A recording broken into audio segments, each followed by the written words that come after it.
forget to check out our sponsor, The Health Blaze, at thehealthblaze.com. 100% all natural products from lotions, soaps, foot soaks, bath bombs, and much, much more. Use the promo code Goodfella1Boxing. Tell them your boy CJ Goodfella sent you, get 18% off. We out. All right, Ebro from Hot 97, tap dancing for, or bug dancing for Eminem. But first, let's talk about Kodak Black. And Kodak Black got a new release date. Let's get into it. We back, Goodfella Sports TV. Make sure to hit that subscribe button, bell icon button.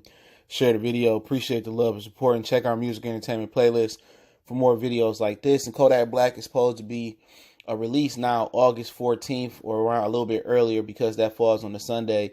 And according to TMZ, and I'll link the article in the description, if you get out on the weekend, the feds let you out a little bit early. So what happened was, he was supposed to stop at Miami in the penitentiary for an assessment to see which federal penitentiary best fits him. And he ended up staying there a little bit longer. Right now, he's in Oklahoma. Then he'll be transferred to Kentucky to finish out the rest of his time. Now, he was sentenced to about 4 years in prison, 46 months to be exact. And now he's going to be getting out August 2020, all right, 14th to be exact, around that time. Issue was with Kodak, the reason he probably was held a little bit longer in Miami was because of the situation where he grabbed the one of the prison guards' private areas and injured him. So, he said he was drugged and that's why that happened. And since then, they've been mistreating him. So now he's gone out of there. He in Oklahoma. He'll be on his way to Kentucky. So he'll finish out his year there. He'll get out. Hopefully he learned the lesson. Seemed like he had a pretty rocky time in Miami. Fed time in Kentucky might be a lot easier, for what I understand, for him than what it was in Miami. And it's hard when you cause so much chaos and problems in Miami, and you grew up a knucklehead there. Them CEOs going to really try to make an example for you, especially when you got money and you're rich. Remember, Tupac was blasting the CEOs and the people in the Clinton Correctional Facility when he got out on All Eyes on Me. But, for Kodak, hopefully he learned his lesson, to be honest. He getting out early. He get another slap on the wrist. I don't know if they end up letting him out early. If, because of the situation he dealt with Miami, they hash out a deal. All right, we let him out early. If you don't sue, good behavior. Don't really know what he getting out. Obviously, when somebody facing 46 months and they getting out early, the first thing people going to say, did he snitch? And that's the first thing you're going to hear. But, if he don't end up suing Miami, that means he got out, in my opinion, because he truly was being mistreated. But if he snitched, well, you'll know he snitched because with social media, people going to say, oh, this dude Kodak, I got the paperwork on him. He told on me. So I don't believe he snitched. I believe that's what they worked out, is that, instead of suing on behalf of all the inmates in the penitentiary in Miami, they're going to let Kodak Black out. Because Kodak Black is the only one that got enough reach and got enough money to get an attorney that's high-powered enough. Now, the attorney that he got is Trayvon Martin's family attorney when he got, obviously when he got killed by George Zimmerman. His mom hired them, and his mom made a big hoopla about it, couldn't see him. So, obviously, if this is the reason why he getting out early, the prison is admitting that they did some things wrong and they mistreated some prisoners. But if they sue on behalf of all the prisoners, that's a lot of money lost. That's a lot of, unnecessary attention they want from CNN.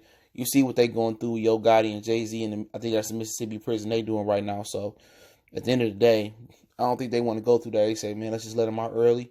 It's a chance he could go back. He got a pending case in South Carolina as well, too, with Kodak Black. But I think if he don't learn his lesson this time, he come out ignorant. He come out just doing stupid stuff like he did. If you don't know the reason he in this time is because he went to buy guns and he lied and said he didn't have a pending felony case. And he did in South Carolina. All he had to do was have somebody else buy the guns. That's it. But if you don't learn his lesson this time, he go back.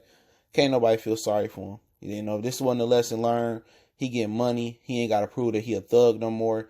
His music hot. When he get out, his music going to be even hotter. So it's going to be one of the most anticipated release dates next year with Bobby Shmurda.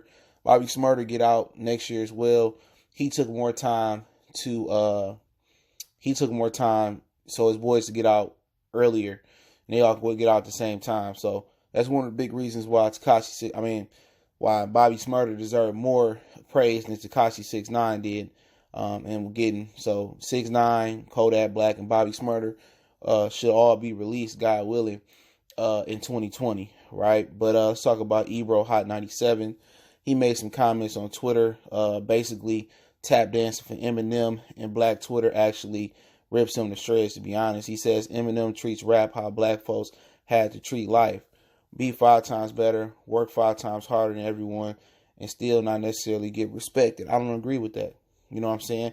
I don't feel that he had to be 5 times better. He white, you know, so automatically he had a built-in fan base. All right, you know, not without hard work and dedication though. Don't get it twisted. He had to have some type of talent to get where he at, but he didn't have to work 5 times harder to be 5 times better. That's buck dancing right there. That's buck dancing at its finest. You know what I'm saying? A guy that had to work 5 times harder in rap, I mean, Jay-Z, you know, he had to work really, really hard. Maybe not necessarily 5 times harder, but he had to work really, really hard because he wanted a particular deal. He wanted ownership. You know what I'm saying? Him and Dame wanted royalties. They wanted rights to their music. They wanted publishing. You know what I'm saying? That's a guy who had to work really, really hard in the rap game to get in, not because he wasn't talented enough, because he didn't want to get played out his record deal. Gucci Mane was another guy who had to work really, really hard to get his music out there, mixtapes, all that other stuff. Really, really push. Young Dolph, independent, had to work really, really hard. All the independent artists had to work 5, 10, 15, 20 times harder to get noticed. All the Southern artists like UGK, A-Ball, MJG, Outkast, them dudes had to work 5, 10, 50 times harder. The South to get in rap, for them to hear Chamillionaire, Lil Cooper, aka Chamillionaire, Paul Wall, Slim Thug, Mike Jones, UGK, Screw, all them, that whole movement, you know, down to Atlanta and Goody Mob and all them, man, from Trick Daddy to all them who wouldn't listen to the South. They had to work 5, 10, 15 times harder to get noticed. Not no Eminem. Not no Eminem. Eminem didn't work hard. Eminem was the white boy that could rap. He had a built-in fan base. He didn't have to struggle in the beginning. He had to struggle to get somebody to let him in the rap game, but who don't? 50 Cent had to struggle to get in the rap game because he made How to Rob and the whole Ghetto Quran thing. He had to work hard to get in. T.I. had to work hard to get in. After dropping I'm Serious, and he had to make mixtapes for you know, L.A. Reid to even, you know, consider giving him a budget. Then he dropped him, and then Atlanta picked him up, and he blew up. That's working hard. P. Diddy had to work hard when Andre Harrell fired him, you know, for because he seen he was gonna be better than him, and he had to make Bad Boy out of nothing. So at the end of the day, don't give me that, man. Ebro, Hot 97, that's gentrified rap right there at its best. Come on, man, he's terrible, bro. He always bootlicking. He from California, act like he from New York. He don't know nothing about no rap, no way, bro. It's criminal how they kissing Eminem's butt. All right, I listened to some of the songs on there. Not impressed. Not impressed. He go get Young and Man. He get all these guest features, all that to stay relevant. Same thing 50 told Rick Ross. When you stand next to Drake just to be relevant and do songs with all these people to be relevant, then, you know, it's time to get out of rap. If you can't do a song on your own, albums on your own, you need all these guest features.